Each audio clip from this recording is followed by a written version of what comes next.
ఇబ్బందులతో చదరంగం పోటీలలో జాతీయ స్థాయిలో రాణించలేకపోతున్నాడని, మెరుగైన శిక్షణకు దాతలు సహకారం అందించాలని హర్షవర్ధన్ ఆచారి తల్లిదండ్రులు వేడుకుంటున్నారు. నంద్యాల గుడిపాటిగడ్డ వీధిలోని శ్రీ వెంకటేశ్వర స్వామి ఆలయం సమీపంలో నివాసం ఉంటున్న ఉత్తరాది వెంకటేశ్వరులు ఆచారి కుమారుడు హర్షవర్ధన్ ఆచారి చదరంగం పోటీలలో పలుచోట్ల ప్రతిభ కనబరిచారు. హర్షవర్ధన్ ఆచారి క్రాంతినగర్ మోడల్ స్కూల్ నందు 8వ తరగతి చదువుతున్నాడు.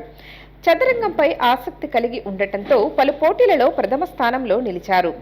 నర్సరావుపేటలో శనివారం జరిగిన రాష్ట్ర స్థాయి చదరంగం పోటీలలో ప్రథమ స్థానంలో నిలిచారు. ఈ విద్యార్థి హర్యానా రాష్ట్రంలో సెప్టెంబర్లో జరిగే జాతీయ స్థాయి పోటీలలో పాల్గొనడానికి తమ కుటుంబానికి ఆర్థిక స్తోమత లేదని ఆవేదన వ్యక్తం చేశారు. దాతలు సహకరించాలని కోరుకుంటున్నారు. మదర్ యూత్ ఆధ్వర్యంలో హర్షవర్ధన్కు సన్మాన కార్యక్రమం నిర్వహించారు. డిఎస్ రసూల్ 5,000 రూపాయలు, సునీల్ కుమార్ 1,000 రూపాయలు ఆర్థిక సహాయం అందజేశారు. నిన్న జరిగిన ఏపీ స్టేట్ ఓపెన్ టోర్నమెంట్లో ఫస్ట్ వచ్చాను. ఇంకా నేషనల్కి సెలెక్ట్ అయ్యాను. అది హర్యానా జరుగుతుంది. అక్కడ వెళ్ళడానికి ఖర్చు అవుతుంది. అది మా డాడీ నాన్న వాళ్ళ ఫైనాన్షియల్ ప్రాబ్లం వల్ల అక్కడికి వెళ్ళలేకపోతున్నాను.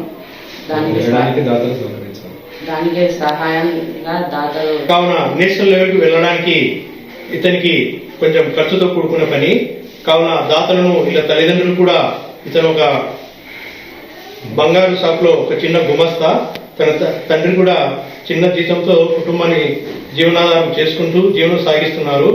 కావున ఈ నేషనల్ లెవెల్కి వెళ్ళడానికి దాతలు ఎవరైనా మీరు ముందుకు వచ్చి సహకరిస్తే ఈ అబ్బాయి నేషనల్ చెస్ క్రీడా పోటీల్లో పాల్గొని మంచిగా అక్కడ మొదటి స్థానాన్ని గెలుపొంది మన నంద్యాలకు మంచి పేరు తీసుకొని వస్తారు.